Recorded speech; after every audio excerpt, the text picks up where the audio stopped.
जय हिंद दोस्तों। कैसे हैं आप सब? आई होप कि सब अच्छे हैं, स्वस्थ हैं। फ्रेंड्स, पिछली क्लास में हम लोगों ने सब्जेक्ट वर्ब एग्रीमेंट से कुल 11 नियम देख रखा था। आज इसके आगे कंटिन्यू करने वाले हैं, तो चलिए शुरू करते हैं।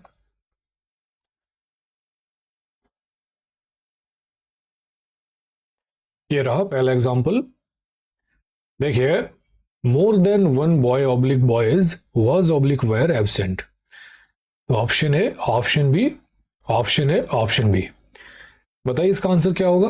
मोर than one boy oblique boys was oblique were absent. UPSC में आपको ऑप्शन नहीं मिलेगा। कल आपको यूपीएससी का प्रश्न दिखाया गया था, वहां पर ऑप्शन था नहीं था, तो यूपीएससी में ऑप्शन नहीं मिलेगा। ये तो मैं समझा रहा हूं, इसलिए आपको ऑप्शन दे दिया। तो बताइए क्या होगा आंसर? आपका आंसर कुछ इस तरह से होना चाहिए। अगर बॉय होगा तो ऑप्शन ए, और अगर वर्ब में वॉज होगा तो ऑप्शन ए या फिर ए बी, ठीक है, या फिर बी ए बी बी, इस तरह से आपका ऑप्शन होना चाहिए। तो मैं समझ जाऊंगा आपका आंसर क्या है। बताइए इसका आंसर क्या होगा। देखिए, अगर मोर देन वन हो, नियम कहता है कि अगर मोर देन वन हो तो उसके साथ singular countable noun plus singular verb आता है। ठीक है, अगर मोर देन वन हो तो उसके साथ सिंगुलर काउंटेबल नाउन और सिंगुलर वर्ब आता है। क्यों आता है? क्योंकि वन को ही यहां पर सब्जेक्ट मान लिया जाता है। ठीक है, तो क्या होगा आंसर? मोर देन वन बॉय होगा। बॉय क्या है? Singular countable noun. बॉयज तो प्लूरल काउंटेबल नाउन है ना, तो बॉयज नहीं होगा, तो मोर देन वन बॉय होगा। और वर्ब क्या होगा? वर्ब भी सिंगुलर होगा, तो वाज होगा, ना कि वेयर होगा। ठीक है, तो सही उत्तर है मोर than one boy was absent. ठीक है, तो आंसर होगा आपका ए। अब देखिए, इसके साथ कुछ और नियम है। ये तो मोर देन वन का बात हो गया। अब अगर मान लीजिए मोर देन टू है, मोर देन टू, या फिर थ्री, या फिर फोर है, इसी तरह फाइव सिक्स, ठीक है ना, तो एटसेट्रा, वन को छोड़कर more than two three four आदि है, तो इसके साथ क्या होगा? प्लूरल काउंटेबल नाउन होगा और प्लूरल वर्ब आएगा। ठीक है, और एक नियम है कि अगर मान लीजिए मोर है और इसके बाद कोई प्लूरल नाउन है, प्लूरल नाउन, ठीक है, और उसके बाद देन वन है, तो भी इसके साथ प्लूरल वर्ब आएगा। तो यहां पर तीन नियम है। अगर मोर देन वन आए तो उसके साथ singular countable noun plus singular verb होगा।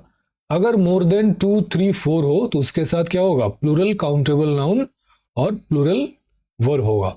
और अगर मोर के बाद कोई प्लूरल नाउन हो फिर उसके बाद देन वन हो तो उसके साथ भी क्या होगा? प्लूरल वर्ब होगा। ठीक है, तो इसको याद कर लीजिएगा। उम्मीद करता हूं समझे होंगे। अब देखिए, वही नियम यहाँ पे लिखा हुआ है, रूल नंबर 12। पिछली क्लास में 11 तक देख रखा था, ठीक है, तो आगे शुरू हो रहा है 12 से। तो वही लिखा हुआ है जो समझाया कि जब भी मोर देन वन आए तब singular countable noun plus singular verb होता है, क्योंकि वन को ही क्या होता है? यहाँ पर सब्जेक्ट मान लिया जाता है। परंतु यदि more than two three four हो तब plural countable noun plus plural verb होगा। जैसे देखिए, एग्जाम्पल है एक, more than two girl oblique girls was oblique were present. तो ये ऑप्शन ए है, ऑप्शन बी है, इधर ऑप्शन ए है, ऑप्शन बी है। तो बताइए इसका आंसर क्या होगा? नियम आपके सामने ही है कि अगर मोर देन टू हुआ, तो देखिए मोर देन टू है ना, मोर देन टू, तो क्या होगा? प्लूरल काउंटेबल नाउन और प्लूरल वर्ब होगा। तो गर्ल होगा? गर्ल नहीं होगा, गर्ल तो सिंगुलर है, गर्ल्स होगा, ये प्लूरल है। और वर्ब भी क्या होगा? प्लूरल वर्ब होगा, तो वॉज नहीं होगा, वॉज सिंगुलर है, वेयर होगा। तो सही उत्तर होगा more than two girls were present. ठीक है, और उसी तरह अगर मोर के बाद प्लूरल नाउन हो और उसके बाद देन वन हो, तब भी क्या होगा, प्लूरल वर्ब होगा। जैसे दो एग्जांपल है, आंसर कीजिए इसका। More girls than one is oblique are working, तो ऑप्शन है ऑप्शन बी। और दूसरा एग्जांपल है more books than one was oblique were bought, option है ऑप्शन बी। बताइए इसका आंसर क्या होगा। नियम आपके सामने ही है कि अगर मोर के बाद प्लूरल नाउन हो, तो देखिए मोर है, मोर के बाद क्या है, गर्ल्स है, और गर्ल्स क्या है, प्लूरल है ना, प्लूरल नाउन है। और देखिए इसके बाद देन वन है, तो जब भी मोर के बाद plural noun plus than one हो तो क्या होगा, प्लूरल वर्ब होगा। तो इज होगा, इज तो सिंगुलर है, नहीं होगा तो आर होगा।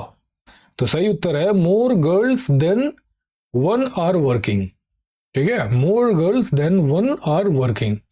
और दूसरा एग्जाम्पल का आंसर क्या होगा, more books than one were bought होगा, वॉज नहीं होगा, वेयर होगा। ठीक है, प्लूरल वो होगा। जब भी मोर के बाद प्लूरल नाउन हो और उसके बाद देन वन हो तो क्या होगा, प्लूरल वो होगा। उम्मीद करता हूं समझ गए होंगे। इसको याद कर लेना है, ठीक है ना, इसीलिए लिख कर लाया गया है। ये पीडीएफ आपको टेलीग्राम में दिया जाएगा। टोटल जो ग्रामर है इसमें 100 से लेके 150 तक नियम होगा, इसको याद करना जरूरी है। पिछले क्लास में 11 नियम बताया गया था, आज 12 से कंटिन्यू हो रहा है, तो 100-150 कुल मिला के नियम होगा। इसको याद किए बिना आपका ग्रामर स्ट्रांग नहीं होगा। और क्या है 100 से 150 नियम, अगर आप डेली 10 करके नियम याद करते हैं तो 10 से 15 दिन में आपका कंप्लीट हो जाएगा। और आईएएस का प्रिपरेशन ले रहे हैं तो 10 डेली याद करना कोई कठिन काम भी नहीं है, तो कर लीजिएगा। ठीक है, तो चलिए आगे बढ़ते हैं।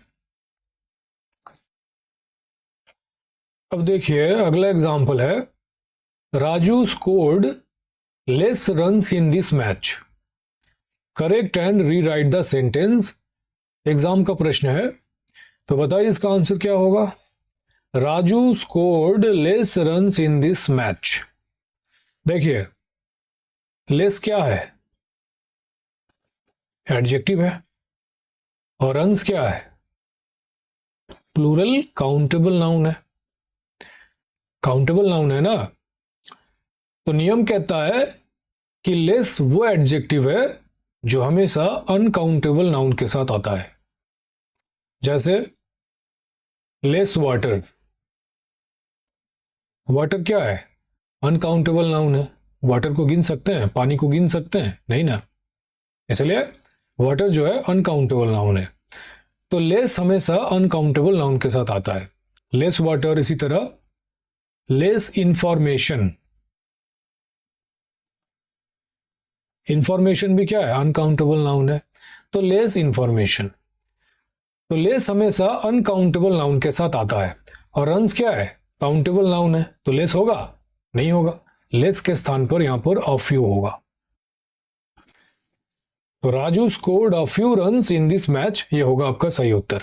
समझ में आया। काउंटेबल नाउन के साथ फ्यू आता है, जैसे फ्यू बुक्स, इसी तरह फ्यू डेज, फ्यू बॉयज। तो बुक्स, डेज, बॉयज, ये सब क्या है, काउंटेबल नाउन है, प्लूरल काउंटेबल नाउन। तो फ्यू हमेशा काउंटेबल नाउन के साथ आता है और लेस हमेशा अनकाउंटेबल नाउन के साथ आता है। समझ में आया। ये हो गया आपका रूल नंबर 13, याद कर लीजिएगा। तो उम्मीद करता हूं समझ गए होंगे। तो चलिए आगे बढ़ते हैं।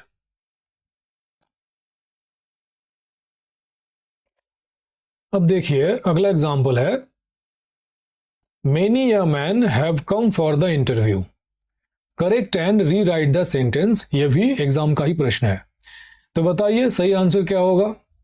Many a man have come for the interview. देखिए मेनी जो है वो एडजेक्टिव है जिसके साथ हमेशा प्लूरल काउंटेबल नाउन आता है। मेनी वो एडजेक्टिव है जिसके साथ हमेशा प्लूरल काउंटेबल नाउन आता है। परंतु अगर मेनी के साथ आर्टिकल ए या फिर एन हो तो इसके साथ singular countable noun plus singular verb आता है। ठीक है, ए या एन लग जाने से सिंगुलर काउंटेबल नाउन और सिंगुलर वर्ब आएगा। और वैसे अगर सिर्फ मेनी हो तो उसके साथ हमेशा प्लूरल काउंटेबल नाउन आता है। और अगर मेनी के साथ आर्टिकल ए या फिर एन लग जाए तो उसके साथ सिंगुलर काउंटेबल नाउन और सिंगुलर वर्ब आता है। क्यों आता है? क्योंकि मेनी ए या फिर एन का जो अर्थ है वो है हरेक, हरेक या फिर प्रत्येक। ठीक है, मेनी ए या फिर एन का अर्थ होता है हरेक या प्रत्येक, इसीलिए इसके साथ singular countable noun plus singular verb आता है। समझ में आया नियम? तो ये हो गया रूल नंबर 14। तो क्या होगा सही आंसर? मेनी ए लगा हुआ है ना आर्टिकल, तो हैव होगा, सिंगुलर वर्ब होगा, singular countable noun plus singular verb, तो यहां पे हैज हो जाएगा। अब जाके हुआ सही उत्तर। तो many a man has come for the interview, ये होगा सही उत्तर। समझ में आया? तो मेनी वो आर्टिकल है, सॉरी वो एडजेक्टिव है जिसके साथ हमेशा प्लूरल काउंटेबल नाउन आता है। और अगर मेनी के साथ आर्टिकल ए या फिर एन लग जाए तो singular countable noun plus singular verb आता है। ठीक है, उम्मीद करता हूं समझ गए होंगे। तो चलिए आगे बढ़ते हैं। अब देखिए कुछ एग्जाम्पल्स है आपके सामने, एक एक करके इसका आंसर कीजिए। पहला एग्जाम्पल है 100 rupees was oblique were spent on a movie ticket. Option A है या ऑप्शन बी है। फिर है 100 rupees was oblique were spent on a movie ticket and an ice cream. Option A, option B. तीसरा example है 10 kilometres was oblique were covered on foot. Option A, option B. और चौथा है 10 kilometres was oblique were covered on foot and bicycle. तो बताइए इसका answer क्या होगा? देखिए 100 rupees was spent on a movie ticket, option ए होगा करेक्ट आंसर। यहां पर वेयर नहीं होगा, वॉज होगा। दूसरे में 100 rupees were spent on a movie ticket and an ice cream होगा, यहां पर वॉज नहीं होगा। तीसरे में 10 kilometres was covered on foot होगा, यहां पर वेयर नहीं होगा। और चौथे में 10 kilometres were covered on foot and bicycle, यहां पर वॉज नहीं होगा। अब आप लोग बोलेंगे एक बार वॉज हो रहा है एक बार वेयर हो रहा है, ये चल क्या रहा है? तो समझिए, नियम कहता है कि अगर कोई निश्चित धनराशि, दूरी या समय किसी एक ही उद्देश्य के लिए यूज हुआ हो तो वो सिंगुलर होता है और उसके साथ सिंगुलर वर्ब आता है। और अगर उद्देश्य एक से अधिक हो तो वो प्लूरल होता है और उसके साथ प्लूरल वर्ब आता है। समझ में आया नियम? अगर कोई निश्चित धनराशि, समय या दूरी किसी एक ही उद्देश्य के लिए यूज हो तो वो सिंगुलर होगा और उसके साथ सिंगुलर वर्ब आएगा। और अगर उद्देश्य एक से अधिक हो तो वो प्लूरल होगा और उसके साथ प्लूरल वर्ब आएगा। अब चलिए इसी नियम को इन प्रश्नों में अप्लाई करते हैं। 100 रुपीज, 100 रुपया खर्च हुआ है किस पर? अ मूवी टिकट, एक मूवी टिकट पर।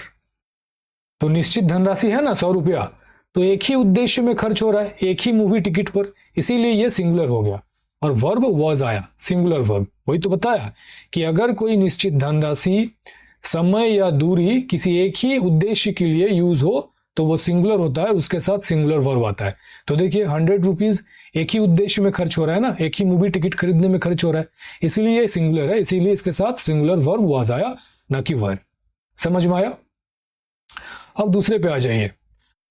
100 rupees was oblique were spent on a movie ticket and an ice cream. यहां पर 100 रुपया जो है मूवी टिकट और आइसक्रीम पर खर्च हो रहा है। तो उद्देश्य एक से अधिक हो गया ना।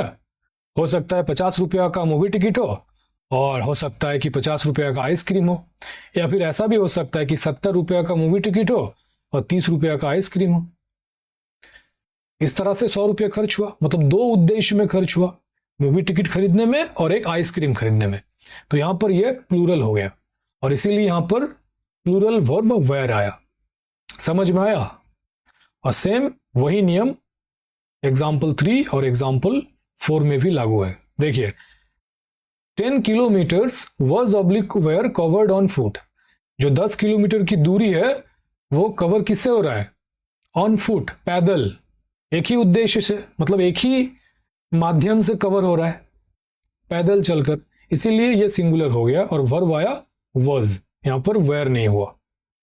और देखिए चौथा एग्जाम्पल में है 10 kilometres was oblique were covered on foot and bicycle.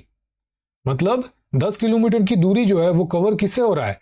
पैदल भी और बाइसाइकिल के साथ भी। मतलब ऐसा हो सकता है कि मान लीजिए 7 किलोमीटर जो है पैदल चला और 3 किलोमीटर जो है बाइसाइकिल से चला, या फिर ऐसा भी हो सकता है कि 5 किलोमीटर पैदल चला और 5 किलोमीटर साइकिल से चला।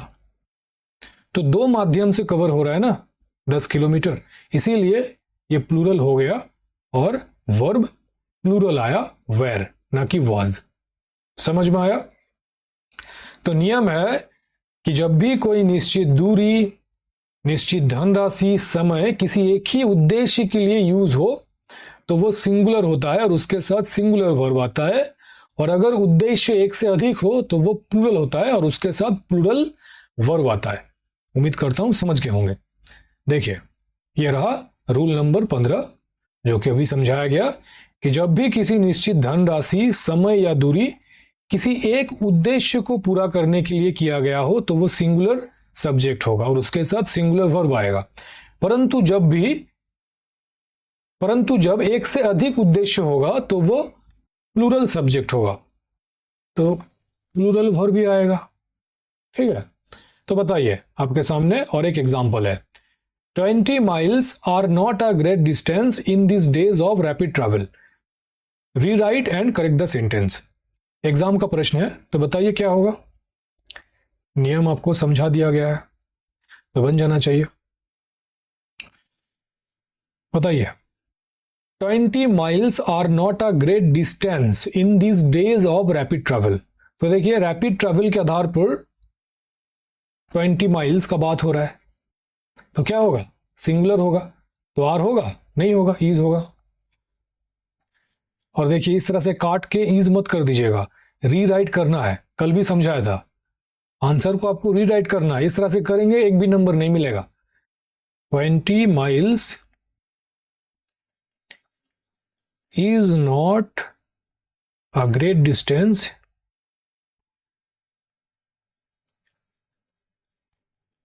in these days of rapid travel.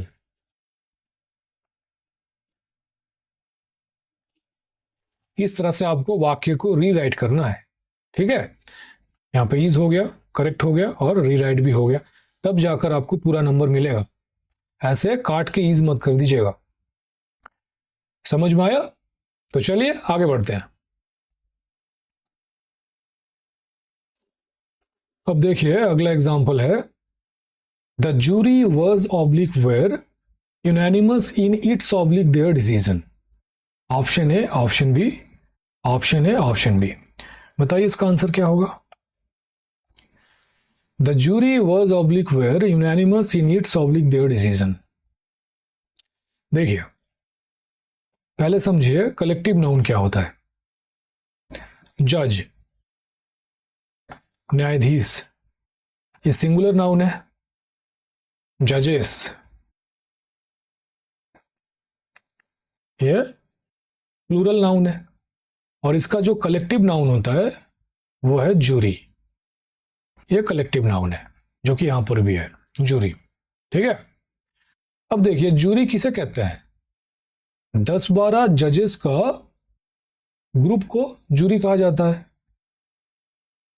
Group समझिए, समझने में आसानी होगा। कलेक्टिवली 10-12 जजेस का जो समूह है, ग्रुप है, उसी का नाम जूरी है। तो कलेक्टिव नाउन किसे कहेंगे? ग्रुप का नाम वही तो हो रहा है, 10-12 जजेस का जो ग्रुप है, समूह है, उसी का नाम जूरी है। समझ में आया? इसी तरह क्लास, क्लास क्या है? कलेक्टिव नाउन है। अब देखिए क्लास में क्या होता है? छात्र होता है। 30-35 या फिर 35-40 छात्रों का एक ग्रुप है, उसी का नाम क्लास है। तो name of A group class. 30-35 छात्रों का एक ग्रुप है, उसी का नाम क्लास है। तो क्लास कलेक्टिव नाउन है। इसी तरह फैमिली, फैमिली में क्या होता है?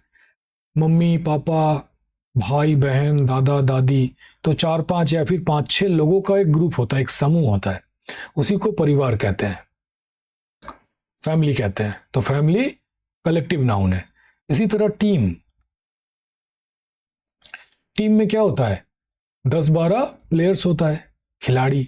तो 10-12 खिलाड़ियों का एक समूह, एक ग्रुप, उसी को टीम कहा जाता है। तो टीम कलेक्टिव नाउन है। सेम आर्मी, आर्मी क्या है?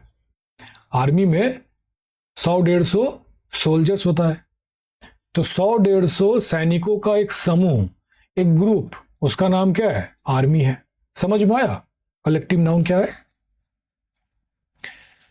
अब देखिए नियम क्या कहता है।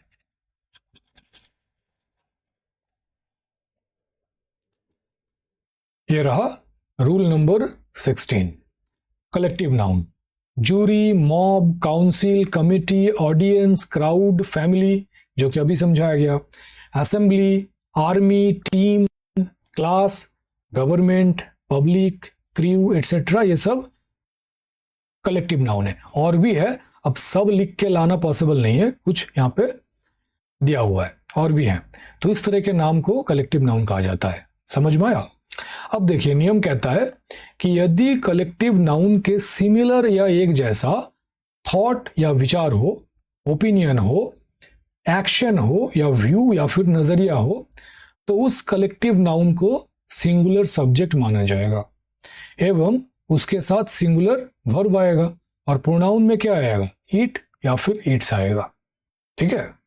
यदि कलेक्टिव नाउन के सिमिलर या एक जैसा थॉट्स हो, विचार हो, ओपिनियन हो, मत हो, एक्शन हो, व्यू हो, नजरिया हो, तो उस कलेक्टिव नाउन को सिंगुलर माना जाएगा। अगर एक मत हो, सिमिलर हो, इसको ध्यान रखना, एक मत सिमिलर, ठीक है, तब उसको सिंगुलर सब्जेक्ट माना जाएगा।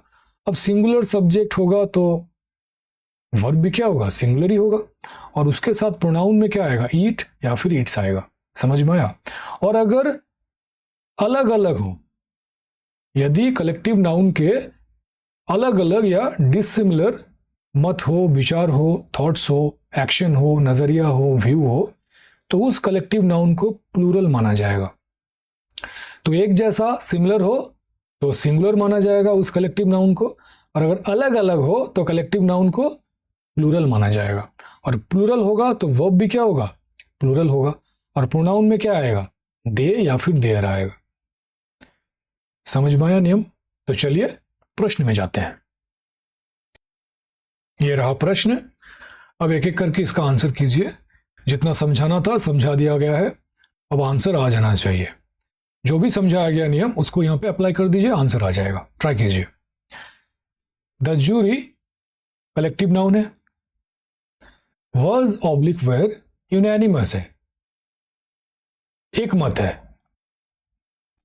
इन इट्स ऑब्लिक देयर डिसीजन, जो भी डिसीजन है, निर्णय है, उस पर ज्यूरी एक मत है। तो क्या होगा?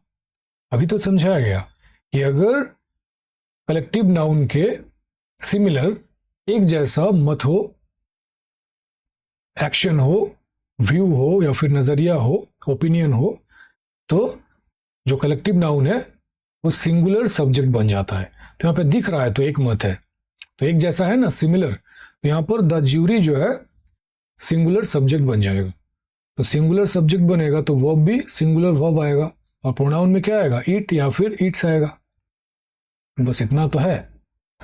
तो यहां पर वॉज हो जाएगा, वेयर नहीं होगा, और यहां पर इट्स होगा, देयर नहीं होगा। बस आपका आंसर आ गया, इतना ही करना था। तो सही उत्तर है the jury was unanimous in its decision. ठीक है? अब बताइए दूसरे एग्जाम्पल का आंसर क्या होगा। The jury was oblique were divided about its oblique their view about the culprit. जो कल्प्रिट है, दोषी है, उसके प्रति जूरी का जो नजरिया है, व्यू है, वो क्या है? डिवाइडेड है, अलग अलग है, अलग अलग है। अब बताइए क्या होगा। Option A, option B, option A, option B. अब सारा कुछ तो बता ही दिया, ट्राई कीजिए। द जूरी कलेक्टिव नाउन है, जूरी का जो नजरिया है, व्यू है अबाउट द कल्प्रिट, दोषी के प्रति, वो अलग अलग है। तो क्या होगा? द जूरी प्लूरल सब्जेक्ट बन जाएगा, यही ना होगा। जब कलेक्टिव नाउन के अलग अलग मत हो, नजरिया हो, एक्शन हो, ओपिनियन हो, तो क्या होता है? वो प्लूरल सब्जेक्ट बन जाता है और इसके साथ प्लूरल वर्ब आता है। और प्रोनाउन में क्या आएगा? दे या फिर देयर आएगा। तो यहां पर क्या होगा? प्लूरल वर्ब वेयर आएगा, यहां पे वॉज नहीं होगा। और यहां पर प्रोनाउन में देयर आएगा, इट्स नहीं होगा। ठीक है। The jury were divided about their view about the culprit, ये होगा सही आंसर। ठीक है, तो बताइए नेक्स्ट एग्जांपल, इसका आंसर क्या होगा। The army has oblique have decided to disobey its oblique their commander. Option A, option B, option A, option B. Try कीजिए। द आर्मी कलेक्टिव नाउन है, आर्मी ने डिसाइड किया है कि कमांडर का जो आदेश है उसको डिसोबे करना है, अवमानना करना है, मुंह पर मना कर देना है कि भाड़ में जा, मुझे पालन नहीं करना है। ठीक है, तो आर्मी ने डिसाइड किया है, तो आर्मी डिसाइड कर रहा है तो एक मत है ना, सब कोई मिलकर डिसाइड किया है कि आज हम लोग कमांडर का जो आदेश है उसको नहीं मानेंगे। The army has oblique have decided to disobey its oblique their commander. तो एक जैसा है, सिमिलर है, तो द आर्मी क्या होगा? सिंगुलर सब्जेक्ट हो जाएगा। तो वर्ब क्या होगा? हैज होगा, और प्रोनाउन इट्स होगा। देयर नहीं होगा, यहां पर हैव नहीं होगा। समझ में आया?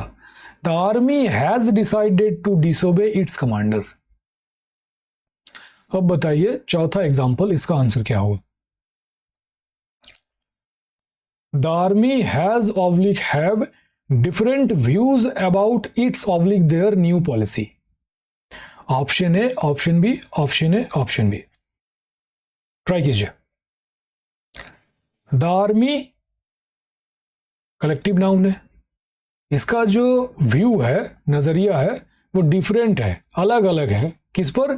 जो न्यू पॉलिसियां है उस पर। तो अलग अलग है, अब तो साफ दिख रहा है क्या होगा, बताओ।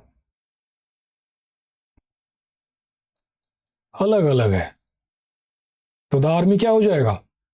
प्लूरल सब्जेक्ट हो जाएगा। तो वर्ब क्या होगा? हैव होगा, हैज नहीं होगा। और यहां पर प्रोनाउन में क्या होगा? देयर होगा, इट्स नहीं होगा।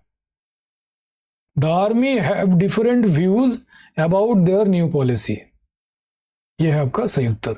समझ में आया? इस तरह से करना था। तो नियम क्या है और एक बार देख लीजिए। यदि कलेक्टिव नाउन के सिमिलर या एक जैसा थॉट, विचार हो, ओपिनियन हो या फिर एक्शन हो, व्यू, नजरिया हो, तब कलेक्टिव नाउन को सिंगुलर सब्जेक्ट माना जाएगा एवं सिंगुलर वर्ब इसके साथ बैठेगा। वो प्रोनाउन में क्या होगा? इट और इट्स होगा। और अगर अलग अलग है तो क्या होगा?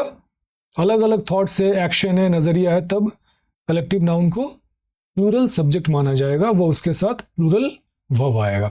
और प्रोनाउन में क्या होगा? दे और देयर। ठीक है, इसको याद रखना है, याद कर लीजिएगा। तो चलिए आगे बढ़ते हैं। अब देखिए अगला एग्जांपल है, he is one of the richest and generous man of this town. और दूसरा है, he is the richest and generous man oblique man of this town. Option A, option B. Try कीजिए और बताइए इसका सही आंसर क्या होगा।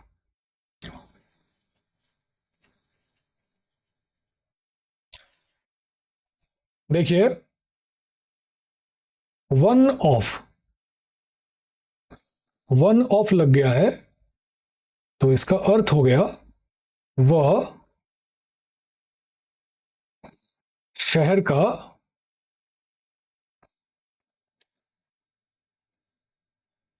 सबसे धनी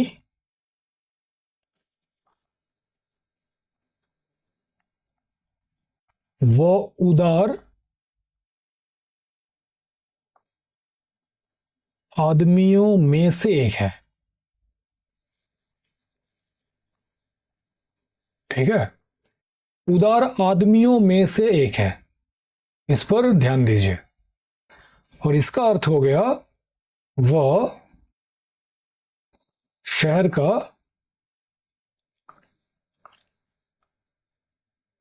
सबसे धनी व उदार आदमी है। उदार आदमी है और उदार आदमियों में से एक है, दोनों में फर्क दिख रहा है। वन ऑफ लग जाने से यही अर्थ होता है, वह शहर का सबसे धनी व उदार आदमियों में से एक है। तो मेन बहुवचन है, आदमियों में से एक है, तो सही तो है।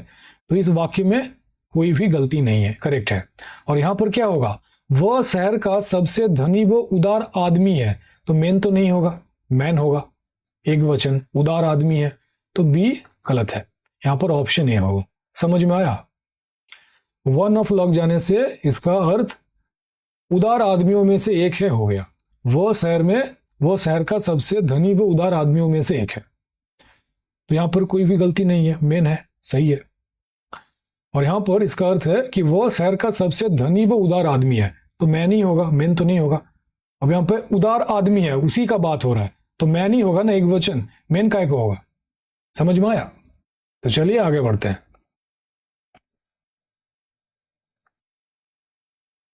अब देखिए रूल नंबर 17 क्या कहता है।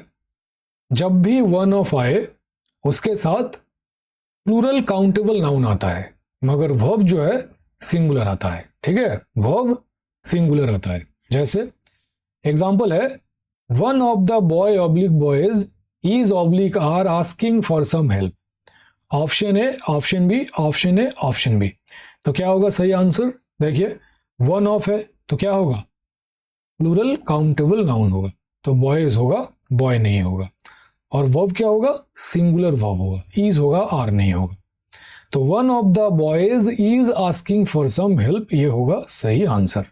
ठीक है, जब भी वन ऑफ आए उसके साथ प्लूरल काउंटेबल नाउन आता है, मगर वर्ब जो है सिंगुलर आता है। ठीक है, परंतु जब भी one of plus plural countable noun के बाद हु, विच, दैट में से कोई भी रिलेटिव प्रोनाउन आए, तब सब्जेक्ट जो है प्लूरल काउंटेबल नाउन को माना जाएगा, वो वर्ब जो है प्लूरल आएगा।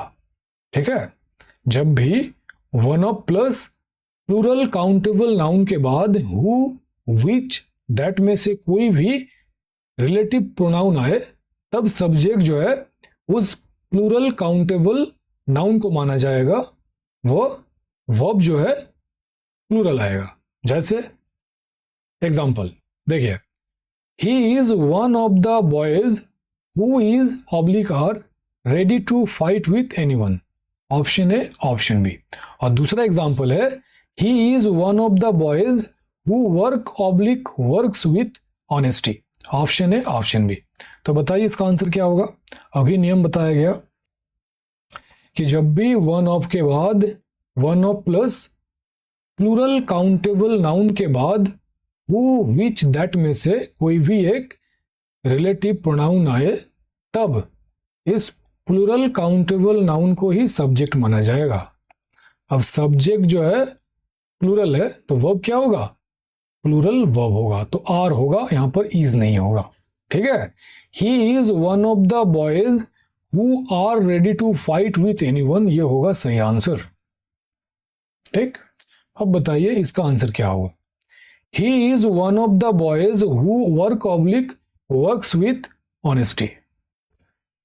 देखिए वन ऑफ के बाद क्या है, प्लूरल काउंटेबल नाउन है, उसके बाद रिलेटिव प्रोनाउन हु है, तो वर्क्स होगा ना वर्क होगा? वर्क होगा। वर्क क्या होगा? प्लूरल वर्ब होगा, क्योंकि सब्जेक्ट इसी को मान लिया जाएगा। इसको, ये क्या है? प्लूरल सब्जेक्ट है, तो वर्ब भी प्लूरल होगा। बताया था ना शुरू के क्लास में कि दुनिया का हर एक वर्ब जो है जन्म से ही प्लूरल होता है, लेकिन उसके साथ एस या ईएस जोड़ने के बाद वो सिंगुलर बन जाता है। तो वर्क क्या है? प्लूरल वर्ब है, इसके साथ एस जुड़ा है, तो ये तो सिंगुलर वर्ब है, तो बी क्यों होगा? ऑप्शन ए होगा करेक्ट आंसर। समझ में आया? ही is one of the boys who work with honesty, ये होगा करेक्ट आंसर। क्यों होगा? क्योंकि देखिए वन ऑफ के बाद प्लूरल काउंटेबल नाउन है, फिर क्या है? रिलेटिव प्रोनाउन हु है, इसीलिए वर्ब क्या होगा? प्लूरल वर्ब होगा। समझ में आया? तो चलिए आगे बढ़ते हैं। अब देखिए अगला एग्जाम्पल है, Raju is the only boy who can answer all the questions. Exam का प्रश्न है, इसको करेक्ट कीजिए और रीराइट कीजिए, ट्राई कीजिए। Raju is the only boy who can answer all the questions. देखिए ओनली क्या है? एडजेक्टिव है। बॉय क्या है? नाउन है। और हु क्या है? अभी समझाया गया, रिलेटिव प्रोनाउन है। तो नियम कहता है कि जब भी ओनली नामक एडजेक्टिव नाउन पर जोर दे, ओनली बॉय तो नाउन पर जोर दे रहा है ना, तो वही है, नियम कह रहा है कि जब भी ओनली नामक एडजेक्टिव नाउन पर जोर दे तब रिलेटिव प्रोनाउन हु नहीं होता, दैट होता है। ठीक है, तो यहां पर हु नहीं होगा, हु के स्थान पर दैट होगा। तो यह है आपका करेक्ट आंसर। तो नियम लिख लीजिए, जब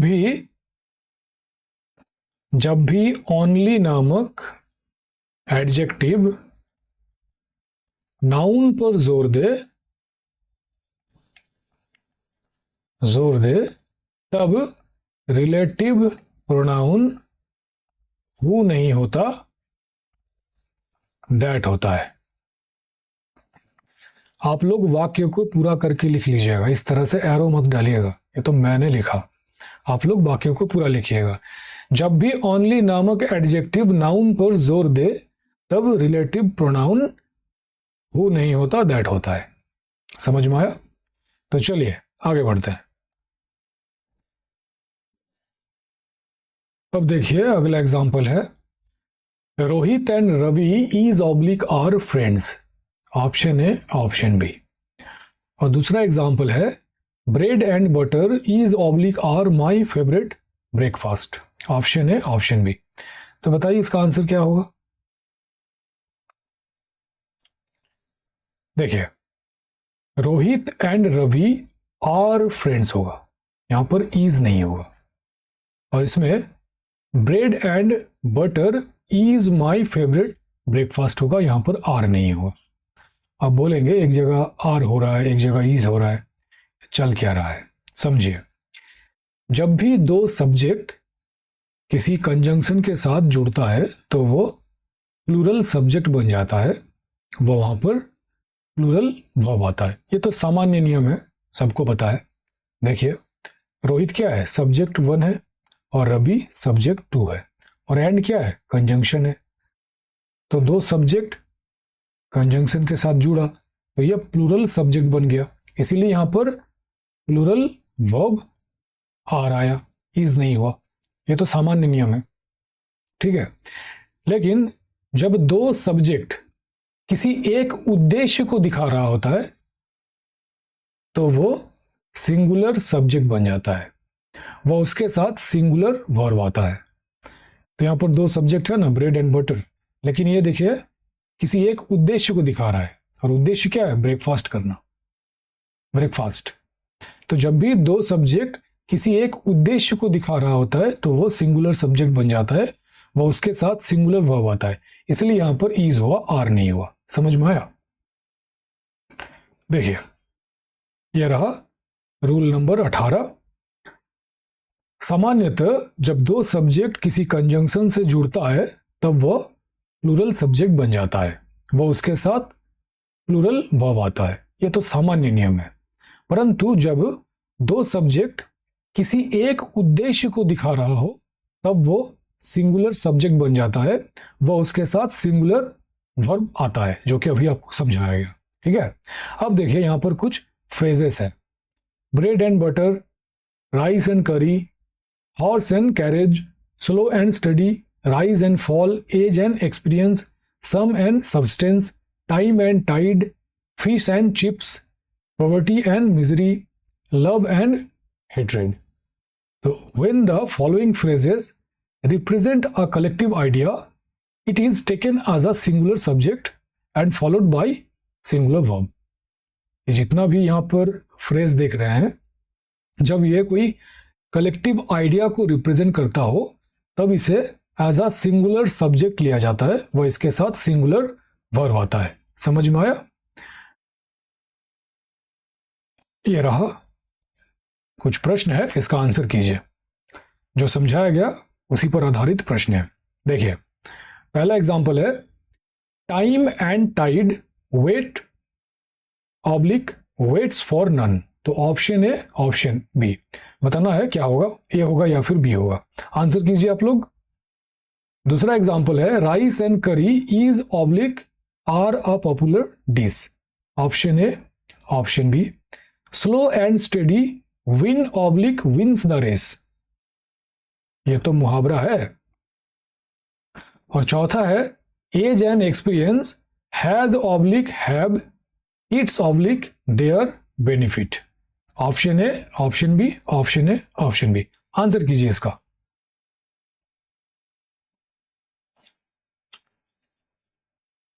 टाइम एंड टाइड फ्रेज है, राइज एंड करी ये भी क्या है, फ्रेज है, slow and study, as and experience अभी तो दिखाया गया कि फॉलोइंग फ्रेज जब कोई कलेक्टिव आइडिया को रिप्रेजेंट करता है तो एज अ सिंगुलर सब्जेक्ट उसे लिया जाता है।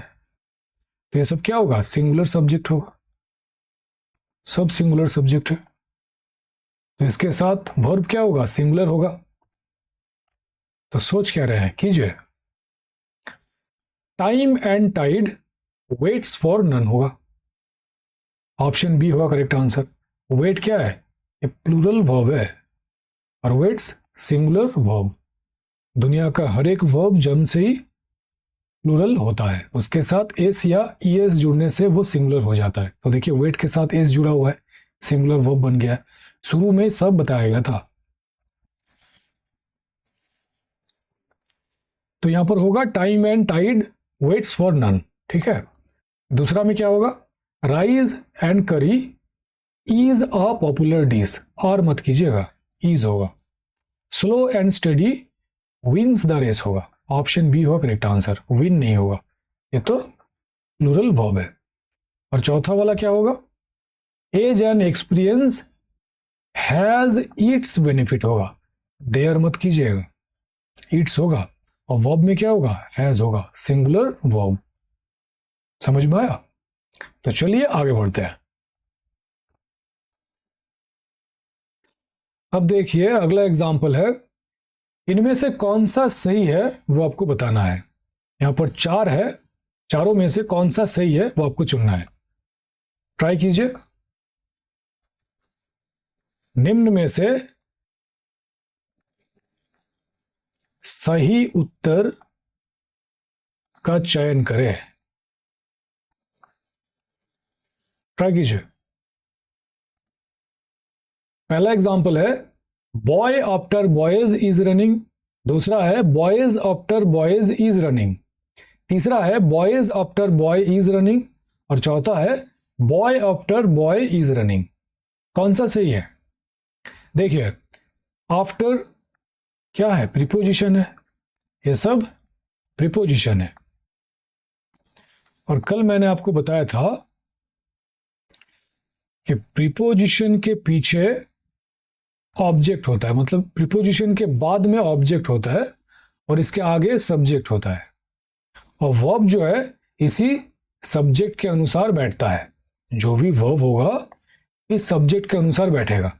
तो ये नियम अलग है, ठीक है। और आज का ये जो नियम बताऊंगा ये अलग है, दोनों को मिक्स मत कीजिएगा। देखिए, ये नियम कहता है कि जब भी प्रीपोजिशन के आगे व पीछे दोनों स्थान पर सिंगुलर नाउन हो एज अ सब्जेक्ट और ऑब्जेक्ट, तो वर्ब जो है सिंगुलर होता है। जब प्रीपोजिशन के आगे व पीछे दोनों स्थान पर सिंगुलर नाउन हो एज अ सब्जेक्ट और ऑब्जेक्ट, तो वहां पर वर्ब जो है सिंगुलर होता है। तो देखिए, प्रीपोजिशन के आगे पीछे कहां पर सिंगुलर सब्जेक्ट है एज अ सब्जेक्ट, और कहां पर सिंगुलर नाउन है एज अ सब्जेक्ट और ऑब्जेक्ट। तो ये सिंगुलर है, ये प्लूरल है, तो ये नहीं होगा। ये दोनों जगह पर क्या है, प्लूरल है, तो भी नहीं होगा, यहां पर भी नहीं होगा।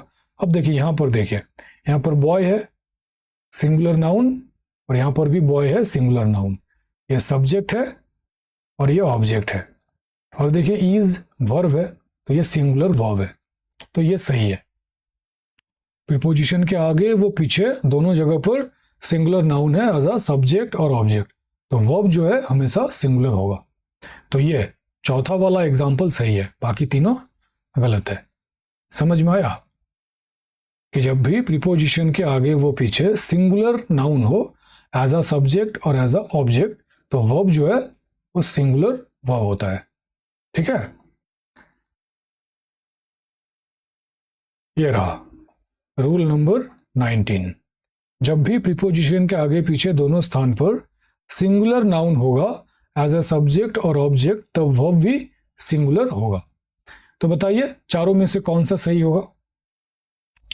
Girls upon girl is standing, girls upon girls is standing, girls upon girls is standing, या फिर girl upon girl is standing? बताइए कौन सा सही होगा? दिख ही तो रहा है, अपॉन क्या है, प्रीपोजिशन है।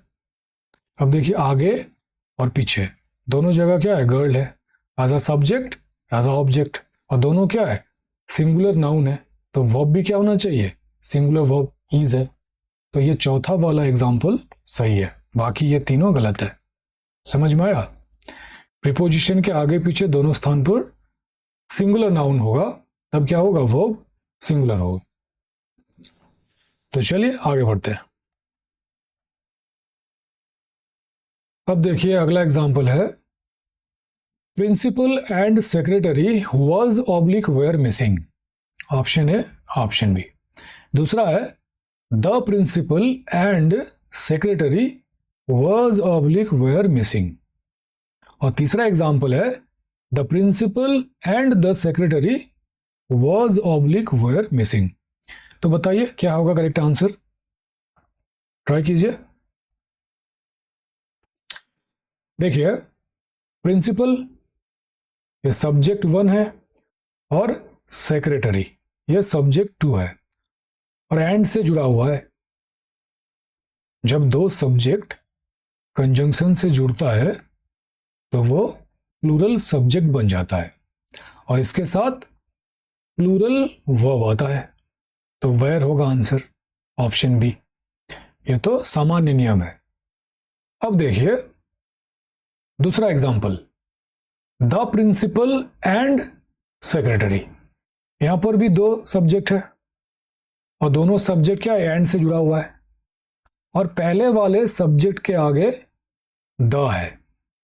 ठीक है, जब दो सब्जेक्ट एंड से जुड़ा हो, वो पहले वाले सब्जेक्ट के आगे द हो, तो ये पूरा जो है सिंगल सब्जेक्ट होता है, मतलब पूरा जो है एक ही सब्जेक्ट है, अलग अलग नहीं है, तो इसीलिए ये सिंगुलर सब्जेक्ट होता है। क्यों होता है, इसका अर्थ पता है क्या है, द प्रिंसिपल एंड सेक्रेटरी, मतलब कोई एक व्यक्ति है जो प्रिंसिपल भी है और सेक्रेटरी भी है, इसीलिए अब एक ही व्यक्ति है, इसीलिए सब्जेक्ट भी क्या होगा, सिंगुलर होगा। समझ में आया? जब दो सब्जेक्ट एंड से जुड़ा हो, वो पहले वाले सब्जेक्ट के आगे द हो, तो वो पूरा सब्जेक्ट सिंगुलर सब्जेक्ट होता है, तो वर्ब भी क्या होगा, सिंगुलर वर्ब होगा। यहाँ पे वर्स होगा, यहाँ पर वेयर नहीं होगा। समझ में आया? और इसी तरह यहां पर देखिए the principal and the secretary, यहां पर भी दो सब्जेक्ट एंड से जुड़ा हुआ है और दोनों सब्जेक्ट के आगे देखिए द है, the principal and the secretary, तो दोनों सब्जेक्ट के आगे द है और दोनों सब्जेक्ट एंड से जुड़ा हुआ है। तो ये जो सब्जेक्ट है ये प्लूरल सब्जेक्ट है। यहां पर दो अलग अलग व्यक्ति की बात हो रहा है, ठीक है। यहां पर क्या हो रहा था, एक ही व्यक्ति था जो प्रिंसिपल भी था और सेक्रेटरी भी था, लेकिन यहां पर दो अलग व्यक्ति है, जो एक प्रिंसिपल है और दूसरा सेक्रेटरी है। अलग अलग दा लग गया, इसका मतलब वही होता है। तो ये सब्जेक्ट जो है प्लूरल सब्जेक्ट है, तो वर्ब क्या होगा, प्लूरल वर्ब होगा। तो यहां पे वेयर आएगा, वर्स नहीं होगा। समझ में आया? यह है नियम। तो उम्मीद करते हैं समझे होंगे। यह रहा रूल नंबर 20। जब दो सब्जेक्ट एंड से जुड़ा हो, वो पहले वाले सब्जेक्ट के आगे द हो, तो वो एक पूरा सब्जेक्ट होता है, एक सिंगुलर सब्जेक्ट होता है। तो वर्ब भी क्या होगा, सिंगुलर वर्ब होगा। और जब दोनों सब्जेक्ट के आगे द हो तो वो दो सब्जेक्ट होता है, तो प्लूरल सब्जेक्ट हो जाएगा। वो वर्ब भी क्या होगा, प्लूरल वर्ब होगा। यही है नियम। तो चलिए आगे बढ़ते हैं।